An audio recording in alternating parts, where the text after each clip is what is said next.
আসসালামু আলাইকুম ওয়া রাহমাতুল্লাহি ওয়া বারাকাতুহু। সম্মানিত দর্শক সবাইকে স্বাগতম জানাচ্ছি আজকের নতুন আরেকটা ভিডিওতে।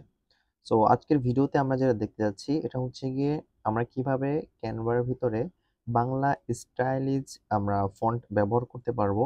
কোনো প্রকারের ফন্ট আপলোড ছাড়া লিপি ঘরের মতন যে ওয়েবসাইটগুলো এগুলোর ভিতরে আপনি যাবেন, তারপরে হচ্ছে আপনি ফন্ট ডাউনলোড করবেন, ওইগুলো আবার এখানে এক্সপোর্ট আপলোড করবেন। এগুলো একটা ভেজালজনক। সো এইজন্য আজকে আমি আপনাদেরকে দেখাবো যে সম্পূর্ণ ভেজাল ছাড়া ক্যানভার ভিতরে আপনি কিভাবে আপনি ফন্ট আপলোড করবেন বা ফন্ট আপনি ব্যবহার করবেন। ঠিক আছে? সো এইজন্য আমি আপনার যে ক্যানভাটা নিয়েছি এটা হচ্ছে গিয়ে আমার এখানে আমি একটু দেখবো যে ক্যানভাটা, হ্যাঁ। সো আমার এই ক্যানভাটা হচ্ছে গিয়ে প্রো ভার্সনে চলতেছে। এখানে যেই দেখবেন উপরে কয়েকটা অপশন আছে। সো এখানে একটা অপশন দেওয়া আছে যেটা হচ্ছে ইউটিউব থাম্বনেল। আমি ইউটিউব থাম্বনেলে ক্লিক করলাম এন্ড এটা অল্প কিছুক্ষণ লোডিং নিবে। তারপরে আপনার এখানে যে নতুন একটা পেজ ওপেন হবে। সো আমি বলি, যদি আপনি একজন ইউটিউব বা কনটেন্ট ক্রিয়েটর হন, আপনি যদি বিগিনার হন, আপনি জানেন না যে আপনি কিভাবে অ্যাকচুয়ালি থাম্বনেল গুলো বানাবেন প্রফেশনালি ভাবে। সো এই ক্ষেত্রে আপনি কি করবেন? এই ক্ষেত্রে আপনি অতটা ভালো ধারণা নেই আপনি কি করবেন না করবেন।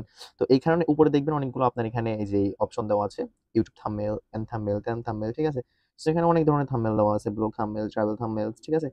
সো আপনার যদি মনে চায় আপনি এখান থেকে যে কোনো থাম্বনেল সিলেক্ট করবেন, বাট মেক সিউর আপনার যেই থাম্বনেলটা আপনি সিলেক্ট করতেছেন সেটা প্রো না হয়। দেখেন এখানে প্রো লেখা আছে। সো যদি এখানে প্রো হয় তাহলে কিন্তু আপনি আর পারবেন না, ঠিক আছে? সো এই ক্ষেত্রে এটা মনে রাখবেন যে এখানে যেন প্রো না থাকে, যেহেতু আমরা ফ্রিতে এটা বানাতে চাচ্ছি, ঠিক আছে? Let's go. সো আমরা এখানে থাম্বনেলে ক্লিক করেছিলাম এন্ড এখানে দেখুন অহরহ থাম্বনেল চলে আসছে, ঠিক আছে? সো আমরা এখন যেহেতু প্রো ভার্সন ইউজ করব না, আমরা আজকে ফ্রিতে দেখাবো। এক্ষেত্রে এখানে যেই একটা টপ 10 শকিং মোমেন্টস এইটা আমরা ক্লিক করে দিলাম। তো এখানে একটা মেয়ের পিকচার আছে। সো চিন্তার কোনো কারণ নেই। এই সম্পূর্ণটা আমরা আমাদের মতন করে কাস্টমাইজ করে নিব। For the first of all হচ্ছে গিয়ে আমরা এখানে ক্লিক করব হচ্ছে এই পিকচারটার উপরে। সো পিকচারটার উপরে ক্লিক করার পরে এখানে আমরা চাইলে আমাদের ছবিও লাগাতে পারি। এই ক্ষেত্রে আপনি এখানে রিপ্লেস বাটন পেয়ে যাবেন। রিপ্লেস বাটনে ক্লিক করলে আপনার যে গ্যালারি থাকবে এগুলো দেখবেন আপনার সামনে ওপেন হয়ে গিয়েছে। আগে হচ্ছে গিয়ে আমরা এখানে এই যে নামগুলো আছে এগুলো আমরা আগে চেঞ্জ করব। সো আমরা এখানে আজকে যেই থাম্বনেল আমরা যে আজকে যে টপিক নিয়ে কথা বলতেছি চাইলে কিন্তু আমরা এখানে এই জিনিসটাও বসাতে পারি। সো কিভাবে বসাবো? এখানে টপ 10 লেখা আছে, এখানে দেখবেন এডিট বাটন আছে। এডিট বাটনে যাবেন। সো এভাবে আমরা এখানে বাংলা লিখব। কিভাবে কিভাবে, ঠিক আছে? কিভাবে লিখলাম এন্ড সেকেন্ডারি হচ্ছে গিয়ে লিখবো ক্যানভাতে,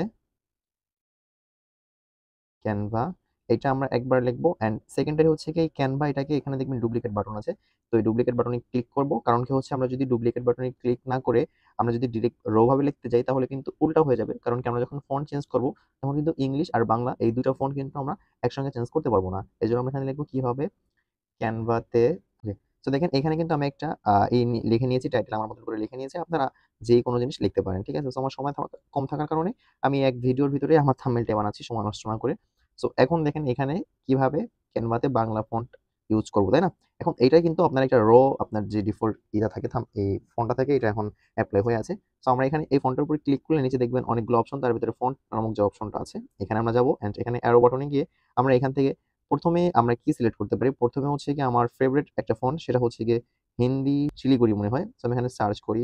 আমি হিন্দি লিখে সার্চ দিই। হিন্দি লিখে সার্চ দিলে হয়তোবা আমি এটা পেয়েও যেতে পারি। হিন্দি শিলিগুড়ি নামক যে ফন্টটা আছে। আমি এখানে বাংলা ফন্ট লিখে সার্চ দিই। এই যে দেখেন, এখানে আমার এটা আমি মনে হয় ১ম দেখলাম, কারণ কি আমি আগে এই থাম্বনেল গুলো ইউজ করিনি। এই যে যেই ফন্ট গুলো আছে আমি এগুলো কখনো আগে ইউজ করিনি। এই ফার্স্ট টাইম আমি এই ফন্টটা ইউজ করেছি। সো এটার ফন্ট একবারে খারাপ না। মোটামুটি চলে বললেও চলে। আসলে এগুলো খুব ইজি। আপনি যখন ক্যানভা রেগুলারলি ইউজ করবেন তখন দেখবেন যে এগুলো আপনি খুব ভালো পারতেছেন। ভিডিও লম্বা হচ্ছে বাট আপনাদেরকে বোঝানোর ক্ষেত্রে আমার ভিডিওটা লম্বা করতে হচ্ছে। এখন এখানে দেখুন এই যে কিভাবে ক্যানভাতে বাংলা ফন্ট ইউজ করব, তাই না? সো এটা হয়ে গেছে। এখন আমরা এটা কি করব?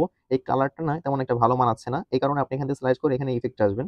ইফেক্টে আসার পরে এখানে দেখবেন যে এই যে ইফেক্টটা আছে আউটলাইনে ক্লিক করবেন এন্ড এখানে আবার ক্লিক করে কালারে এসে আপনি আগে কালারটা চেঞ্জ করবেন। এটা আপনার মতন করে আপনি করবেন, যেহেতু আপনি আপনার ডিজাইনার থাকবেন, তাই না? সো আমি এখান থেকে আমার কালার যেটা আছে আমি এটা কাস্টমাইজ করে নিচ্ছি। আপনার মতন করে আপনি করে নিবেন, যেভাবে হলে আপনার ভালো হবে, হ্যাঁ? সো এই কিভাবে এটা আমরা চেঞ্জ করার জন্য সেম আমরা ফন্টে যাব। ফন্টে যাওয়ার পর আমরা এখানে যে বাংলা লিখেছিলাম এখানে এখন অনেকগুলো বাংলার এখন আছে। সো এটা প্রিমিয়াম, আমি প্রিমিয়ামটা নিতে পারবো না। যেগুলো ফ্রি আছে আমরা দেখি এগুলো নিতে পারি কিনা। হ্যাঁ, এই যে কিভাবে আমরা সলমান লিপি নাকি একটা আছে, এটা ফ্রি আছে। সো এটা আমরা নিতে পারি। বাট এটা আমি চাচ্ছি যে ব্লড করতে। ওকে, হালকা আপলোড দিলাম। সো এখানে এই যে দেখেন কিভাবে আমরা হচ্ছে গিয়ে ক্যানভাতে ফন্ট আপলোড করব। এটা কিন্তু মোটামুটি একটা থাম্বনেল হয়ে গেছে, তাই না? আপনি যদি দেখেন তাহলে কিন্তু আপনি দেখতে পারবেন যে মোটামুটি একটা থাম্বনেল হয়ে গেছে। একটু প্রফেশনাল লুক দেওয়ার জন্য আমরা কি করতে পারি? প্রথমে আমরা এটাকে গ্রুপিং করে আমরা এটাকে হালকা একটু উপরে নিয়ে যাব। ভিডিও লম্বা হচ্ছে বাট আপনাদেরকে বোঝাতেও চাচ্ছি আমি প্রপারলি ভাবে, এজন্য একটু লং হতে পারে। সো আমরা এটাকে হচ্ছে কিভাবে উপরে নিয়ে গেলাম, কারণ কি এটা বেশি নিচে চলে আসছে। সো ক্যানভা এটাকে উপরে নিয়ে গেলাম। অ্যান্ড আমাদের এখানে ছোট্ট একটা ভুল হয়েছে কি, আমরা যদি এখানে এসে এই যে যেই তে আছে এই তেটা এখান থেকে কেটে দিব। অ্যান্ড এখান থেকে এসে আমরা এটাকে এই তেটাকে আমরা হচ্ছে উপরের দিকে লাগাবো। আমরা এখান থেকে এটাকে কপি করে নিব আগে। এটাকে হচ্ছে কপি করে নিলাম। ডুপ্লিকেট করার পরে আমরা এটাকে এখন এডিটে গিয়ে আমরা জাস্ট এখানে তে লাগাবো। তে ওকে। সো এটা আপনার একটু বেশি প্রফেশন মনে হবে। বুঝতে না পারলে দেখবেন একটু পরে আপনার কাছে এটা একটু বেশি ভালো মনে হবে দেখতে। সো এটা এখন একটু আমরা বড়ও করতে পারতেছি। এইজন্য আমাদের একটু বেশি সুবিধা থাকলো। অ্যান্ড এটাকে আমি বলছিলাম যে হালকা একটু আমরা প্রফেশনাল লুক করব। এজন্য প্রফেশনাল লুক করার জন্য এখানে দেখবেন এলিমেন্টস নামক যে অপশনটা আছে এখানে যাবো। অ্যান্ড এখানে গিয়ে আমরা সার্চ করব হচ্ছে গিয়ে আমাদের যেই আজকের ভিডিও টপিক। সো আমি এখানে সার্চ করে দিচ্ছি ক্যানভা। সো ক্যানভা লেখার পরে দেখেন এখানে এই যে আপনার ক্যানভার অনেকগুলো লোগো চলে আসছে। সো যেহেতু আমরা থাম্বনেল বানাবো সেই ক্ষেত্রে কিন্তু আমরা খেয়াল রাখবো ভিডিও না আসে, ঠিক আছে? এখানে দেখবেন এই যে এলিমেন্টস আসতেছে। সো আমরা এখান থেকে হচ্ছে গিয়ে জাস্ট এই ক্যানভা যেটা আছে মানে কোনো নড়াচড়া করতেছে না, আমরা এইটা ব্যবহার করবো, ঠিক আছে? কারণ কি আমরা চাচ্ছি যে আমাদের এটাকে হালকা একটু প্রফেশনাল লুক করতে। অ্যান্ড এটাকে হালকা বেঁকা করে দিব। এদিকে করতে পারি আমরা, হালকা একটু বেঁকা করে দিব, হালকা ছোট করে দিব। পজিশন মতন বসানোর পরে আমরা এখান থেকে হচ্ছে গিয়ে আবার এখানে এসে একটা কিং লিখবো, KING। কিং ক্রাউন লেখার পরে দেখবেন যে আপনার এখানে যে টুপিগুলো আছে রাজার মুকুট এগুলো চলে আসবে। সো এখান থেকে আমরা বেসিক্যালি হচ্ছে গিয়ে ইসের জন্য যেগুলো ইউজ করা হয়ে থাকে, সো এই ধরনের আমরা ইউজ করে থাকি, যেটাকে বলা হয় যে প্রো মোডের ক্ষেত্রে আমরা এটাকে ইউজ করার পরে এখান থেকে আমরা কালার চেঞ্জ করে দিব। আচ্ছা, যেহেতু এখানে কালার চেঞ্জ করার কোনো অপশন নেই, সো আমরা এখান থেকে এটাকে চেঞ্জ করে ভিন্ন একটা কিং বা ক্রাউন আমরা এখান থেকে নিয়ে নিব। চাইলে আমরা এটা ইউজ করতে পারি, কালো কালারেরটা। সো এটাকে আমরা এখান থেকে আস্তে মুভ করে এখানে বসিয়ে দেবো, হ্যাঁ? ওকে। তো এরকমই থাকলেও আপনার মোটামুটি এটাকে কিন্তু মনে হচ্ছে, বাট ক্যানভাটা বেশি ঘুরে গিয়েছে। এভাবে থাকুক। আর এটাকে আমরা হালকা একটু মুভ করে দিয়ে দিকটাই। দেখেন এখন কিন্তু আমাদের থাম্বনেলটা কি মোটামুটি একটা প্রফেশনাল লুক মনে হচ্ছে। ঠিক আছে? এখন যদি চান আপনি আপনার পিকচার চেঞ্জ করতে পারবেন কিভাবে? এই রিপ্লেসে আসবেন। আসার পরে হচ্ছে গিয়ে আপনি এখান থেকে আপনার যেকোনো একটা পিকচার আপলোড করে দিবেন। ফর এক্সাম্পল আমার এখানে পিকচার নামানো নেই। সো আমি ধরেন এই পিকচারটা দিব। সো আমি এই পিকচারটা আপলোড করতে পারি। ঠিক আছে? এই যে দেখেন আপলোড কিন্তু হয়ে গেছে। সো আমি চাচ্ছি না যে আমার এখানে কোনো পিকচার আপলোড করতে। তো এটা কিন্তু হয়ে গেল। আপনারা যদি চান এই সেম পদ্ধতিটা অবলম্বন করে কিন্তু আপনারা এই বাংলা ভাবে এই ফন্টগুলো ইউজ করতে পারেন একদম ফ্রিতে। অ্যান্ড ডাউনলোড করার জন্য এখানে জাস্ট ডাউনলোড বাটনে ক্লিক করবেন। অ্যান্ড এটা আপনার অল্প কিছুক্ষণ সময় নিয়ে কিন্তু আপনার এই যে পিকচারটা আছে এটা ডাউনলোড হয়ে যাবে। অ্যান্ড আজকের যে পিকচারটা এটাই কিন্তু আমি আমার আজকের ভিডিও থাম্বনেল ইউজ করতেছি। তো ধন্যবাদ আজকে সবাইকে এই পর্যন্ত ভিডিওটা দেখার জন্য ধৈর্য ধরে। আর এখন আমরা ক্যামেরা রোল বা গ্যালারিতে যাবো। গ্যালারিতে গিয়ে দেখবো যে আমাদের কি পিকচারটা সেভ হয়েছে কিনা। দেখেন আমাদের কিন্তু পিকচারটা খুব সুন্দরভাবেই সেভ হয়ে গেছে। তো ধন্যবাদ। দেখা হবে পরবর্তী কোনো ভিডিওতে। আল্লাহ হাফেজ।